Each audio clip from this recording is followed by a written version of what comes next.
नमस्कार, स्वागत है आपका कॉमनवेल्थ गेम्स की इस खास पेशकश में। मैं हूं मनोज जोशी। कुछ दिन पहले तक हमारे साइकिलिस्टों के पास साइकिलें नहीं थी, हमारे फुल बोस शूटर्स के पास राइफलें नहीं थी, और तो और हमारे वेट लिफ्टर्स के पास डॉक्टर नहीं थे, और उनके लिए जो मालिशिये की व्यवस्था की गई थी उसको कई महीनों से तनख्वाह नहीं मिली थी। इन्हीं सब मुद्दों पर बातचीत के लिए आज हमने विशेष मेहमानों को बुलाया है। मेरे बाईं ओर हैं कृपा शंकर पटेल, जो किसी परिचय के मोहताज नहीं है। 4 कॉमनवेल्थ चैंपियनशिप में गोल्ड मेडल जीत चुके हैं, और एक ही कॉमनवेल्थ चैंपियनशिप में इन्होंने ग्रीको रोमन शैली और फ्री स्टाइल शैली की कुश्तियों में गोल्ड मेडल जीते। पिछले 21 सालों से इनकी साधना कुश्ती की अभी तक बरकरार है। मेरे दाईं ओर हैं जगदीश कालीरमन। जगदीश जी जो कि सैफ खेलों के, सैफ गेम्स के गोल्ड मेडलिस्ट हैं। कई अंतर्राष्ट्रीय प्रतियोगिताओं में इन्होंने स्वर्ण पदक जीते, पदकों का अंबार लगाया, और अभी भी ये कुश्ती कला से जुड़े हुए हैं। अब परिचय कराते हैं अपने गणमान्य व्यक्तियों से। बीचों बीच हैं स्कूल बाल भवन स्कूल के चेयरमैन श्री जी.सी. मगन, जो कि अपने ज़माने के खुद हॉकी के अच्छे खिलाड़ी रहे हैं। और उनके साथ हैं जी.पी. गौतम जी, जो कि फिजिकल एजुकेशन विभाग के कार्याध्यक्ष हैं। और साथ ही भारत भूषण गुप्ता जी, जो कि बाल भवन स्कूल के प्रधानाचार्य हैं। और इस कार्यक्रम को 4 चांद लगाने के लिए मौजूद हैं इस समय बाल भवन स्कूल के, पब्लिक स्कूल के नन्हे मुन्ने बच्चे। मेरे बाईं ओर जोरदार तालियां हो जाए इनके लिए। और दाईं ओर बाल भवन स्कूल के कुछ और मेधावी छात्र, जो कि कॉमनवेल्थ गेम्स में काफी रुचि रखते हैं। सबसे पहले कृपा शंकर जी से शुरुआत करते हैं। कृपा शंकर जी, आपसे हम जानना चाहेंगे, बहुत तामझाम हो रही है, खिलाड़ियों के पास बुनियादी सुविधाएं तक मुहैया नहीं है, लेकिन उसके बावजूद हम 70 करोड़ के गुब्बारे उड़ा रहे हैं। बिल्कुल सही कह रहे हैं यहाँ पे कि मैं यहाँ बता देना चाहता हूँ कि मैं रेसलिंग कोर ग्रुप के साथ में भी अभी कैंप में था। हमारे साथ में मेश्वर, जैसे मेश्वर की बात उठाई है तो ये सही है कि फारूक नाम के जो मेश्वर हमारे साथ में, उनको कई समय से तनख्वाह भी नहीं मिली है। और जहाँ पे रेसलिंग इक्विपमेंट की बात है कि साजो सामान जो है प्लेयर्स के पास में, वो एक निम्न कैटेगरी के मिल रहे हैं। हालांकि शिव नरेश काफ़ी कुछ प्रोवाइड कर रहा है। इसके अलावा गेम्स की बात करते अगर हम, तो गेम्स में जो विलम्ब हो रहा है, तरह तरह की परेशानियां हो रही है, तो खिलाड़ी अगर ट्रेनिंग में तो खिलाड़ी प्रॉपर तरीके से ध्यान दे ही रहे हैं, और जो स्पोर्ट्स की एक्टिविटी जहां होनी है और जहां खिलाड़ी के रहने की व्यवस्था है, वो पूरी तरह से एक तरह से तैयार है। रहने की व्यवस्था तैयार है, लेकिन कई बुनियादी दिक्कतें हैं जिसका खिलाड़ियों को अभी भी सामना करना पड़ रहा है। बिल्कुल कॉमनवेल्थ गेम्स जो है बिल्कुल सिर पर आ गए हैं। जगदीश कालीरमन जी, आपसे जानना चाहेंगे कि अभी जैसे कि कृपा शंकर ने कहा कि कुल मिलाकर जो है खिलाड़ी अभी तैयारियों से, अभी जो उनके लिए तैयारियाँ या जो चीज़ें मैसर कराई गई हैं वो पर्याप्त नहीं है। लेकिन आपसे ये जानना चाहेंगे कि ये जो तामझाम हो रही है, फालतू की तामझाम हो रही है, गुब्बारे 70 करोड़ के खरीदे जा रहे हैं, और उसके अलावा जो 3,300 करोड़ रुपए का जो आतिशबाजियों का प्लान है, कि योजना बनाई गई है ओपनिंग और क्लोजिंग सेरेमनी के लिए, इसको कितना आप दुर्भाग्यपूर्ण मानते हैं? देखिए, कॉमनवेल्थ गेम्स में बहुत ज़्यादा पैसा खर्च किया जा रहा है स्पोर्ट्स के प्रमोशन के लिए। और इसमें सबसे बड़ी बात यह है कि अपने देश में एक ऐसा इंफ्रास्ट्रक्चर खड़ा हो कि जिससे आने वाली पीढ़ी जो है, ये बच्चे हैं, यूथ जो है, आने वाले टाइम में उनको प्रैक्टिस का मौका मिले, उनको सुविधाएं मिले अंतर्राष्ट्रीय स्तर की, जिससे कि आने वाले ईयर्स में कॉमनवेल्थ गेम्स में, ओलंपिक्स में मेडल जीत पाएँ।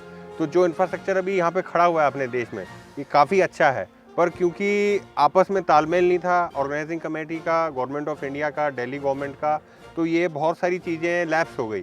तो इसमें खाली हम एक आदमी के ऊपर दोष नहीं रख सकते हैं कि एक ही आदमी इस चीज़ के लिए जिम्मेदार है। एक टीम वर्क था ये, और वो टीम वर्क थोड़ा सही तरीके से नहीं हो पाया, इसलिए बहुत सारी चीज़ें आगे आई, देश को थोड़ी सी बदनामी भी झेलनी पड़ी। और मैं यही कहूँगा कि आज पूरे दिल्ली के जितने ही बच्चे हैं, इंडिया के जितने बच्चे हैं, उन सब का पार्टिसिपेशन इन गेम्स में बढ़ना चाहिए। मैं आप बच्चों से रिक्वेस्ट करूँगा कि आप सब लोग कॉमनवेल्थ गेम्स जाएँ, देखें। आप ही के लिए सब ये हो रहा है। कॉमनवेल्थ गेम्स में जब तक बच्चे जाके गेम्स को देखेंगे नहीं, उनको इंस्पिरेशन नहीं मिलेगी, नेशनल स्पिरिट आप में जब ही आएगी, जब आप अपने भारत देश के जो खिलाड़ी हैं उनको जो आप वहाँ पे जाके वॉच करेंगे, उनको बैकिंग अप करेंगे, तभी हमारे देश के जो खिलाड़ी हैं वो मेडल जीत पाएंगे और हमारा देश का नाम रोशन होगा।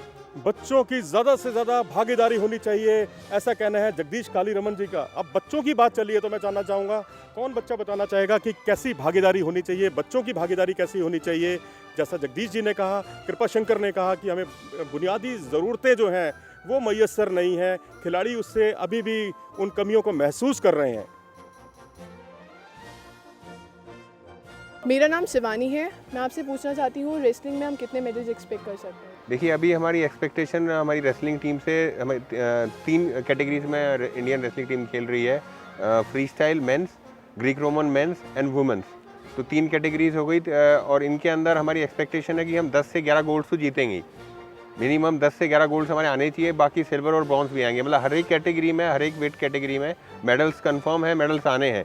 डिपेंड्स कि हम गोल्ड अराउंड 10 to 11 गोल्ड्स हम जीतेंगे। यानी कुल मिलाकर 10 से 11 गोल्ड मेडल का प्रेडिक्शन किया है इन्होंने कि 10 से 11 स्वर्ण पदक भारत को मिलेंगे। जहां तक कुश्ती का सवाल है, और हम आपको बता दें कि ग्रीको रोमन शैली की कुश्ती को पहली बार शामिल किया गया है इन कॉमनवेल्थ गेम्स में, और साथ ही महिलाओं की कुश्ती को भी पहली बार शामिल किया गया है।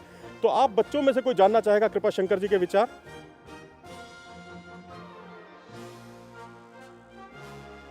मेरा नाम अमन है। मैं आपसे ये पूछना चाहता हूँ, जब आपने रेसलिंग स्टार्ट करी तो आपको किससे इंस्पिरेशन मिली?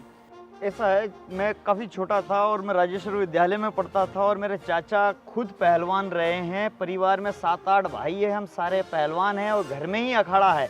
घर के ऊपर हमने अखाड़ा बना रखा है, भारतीय खेल प्राधिकरण ने हमको सुविधा दी है।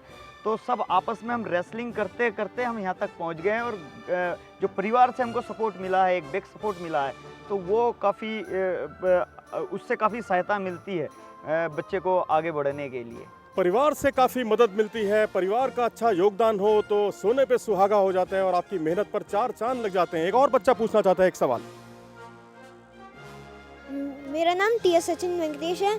मैं आपसे पूछना चाहता हूँ कि आपने रेसलिंग में कितना मेडल्स जीती है और कैसे और किससे जीती है? मैं फ्री स्टाइल वर्ग में खेलता हूँ और अर्जुन पुरस्कार खिलाड़ी हूँ कुश्ती में। कम से कम 26 पदक मैंने अंतर्राष्ट्रीय स्पर्धाओं में जीते हैं, और आगे भी अभी कंटिन्यूटी है मेरी इस कॉमनवेल्थ गेम्स में। दुर्भाग्य की बात है कि मैं नहीं खेल पाया। मेरे नाक की अभी सर्जरी हुई है, ट्रायल्स के दौरान मेरे को इंजरी हुई थी, तो इसमें अभी मेरा नाम नहीं है। लेकिन आगे होने वाले ओलंपिक गेम्स तक की मैं तैयारी करूंगा जो 2012 में है। कृपा शंकर के बारे में हम आपको बता दें कि पिछले 21 सालों से इनकी साधना चल रही है। पहले सब जूनियर लेवल पर, फिर जूनियर लेवल पर और सीनियर लेवल पर इन्होंने तमाम पदक जीते, और आज भी इनका यही कहना है कुल मिलाकर कि सुशील हो, योगेश्वर हो या अन्य खिलाड़ी हो, निश्चित तौर पर भारत पदकों का अंबार लगाएगा जहाँ तक कुश्ती का सवाल है। मेरा नाम सृष्टि है और मैं आपसे पूछना चाहती हूँ कि आपको रेसलिंग क्यों अच्छी लगती है? देखिए, रेसलिंग मुझे क्यों अच्छी लगती है, एक तो मेरे फादर बहुत अच्छे रेसलर थे और मेरे को उन्हीं से इंस्पिरेशन मिली कि मैं रेसलिंग करूं। मैं जब देखता था कि वो रोड पे चलते हैं तो लोग सब उनको हाथ हिला के नमस्ते करते थे, उनका पेपर्स में, टीवी में उनका नाम आता था, तो लोगों की भी एक्सपेक्टेशन थी मेरे से कि भाई मैं इतने बड़े बाप का बेटा हूं तो मैं रेसलिंग के अंदर कुछ करूं। तो मुझे शुरू से एक इंस्पिरेशन रही मन में कि मैं भी रेसलिंग के अंदर भारत का नाम रोशन करूँ, और भगवान की दया से ऐसा हो भी पाया। मेरी सिस्टर भी, जो मेरे से छोटी सिस्टर है, वो भी रेसलिंग में नेशनल चैंपियन रही है, इंटरनेशनल लेवल पे उसने मेडल्स जीते हैं। मेरी सिस्टर का नाम सोनिका कालीरमन है, आपने देखा होगा उनको। चलिए यहाँ हम आपको स्पष्ट कर दें कि जगदीश जी ने शालीनतावश अपने पिता का नाम नहीं बताया। ये मास्टर चंदगी राम के सुपुत्र हैं।